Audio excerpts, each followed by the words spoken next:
साम्राज्य, सामान्यांचा असामान्य आवाज।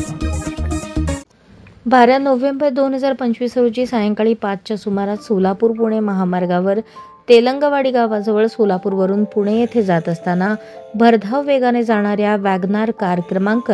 MH12XQ 8753 चे पुढील टायर फुटल्याने कार चालकाचे कारवरील नियंत्रण सुटल्याने कार अनियंत्रित होऊन बेंगलोरवरून मुंबई येथे जाणाऱ्या एका आयशर टेम्पोला पाठीमागून जोरदार धडक देऊन झालेल्या अपघातात कार चालकाच्या बाजूला बसलेल्या एका महिलेच्या डोक्याला जबर मार लागून गंभीर जखमी झाली, तर अन्य 4 जण किरकोळ जखमी झाले असून सदर अपघात जखमी झालेल्या व्यक्तींना शेटफळ गावातील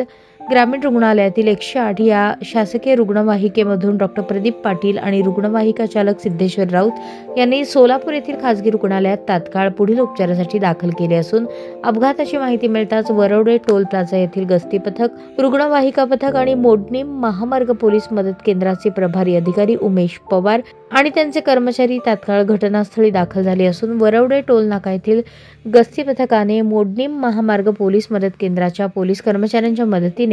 अपघातातील वाहने वरवडे टोल नाका येथील क्रेनच्या मदतीने रस्त्याच्या बाजूला करून वाहतूक सुरळीत केली असून अपघातात जखमी झालेल्या महिलेचे नाव रत्ना राजेंद्र परमाणी, वय 65, राहणार पुणे असे आहे। सदर अपघाताची माहिती मोहोळ पोलीस स्टेशन येथील अपघात विभागाचे अधिकारी क्षीरसागर यांना दिली असल्याची माहिती वरवडे टोल प्लाझा येथील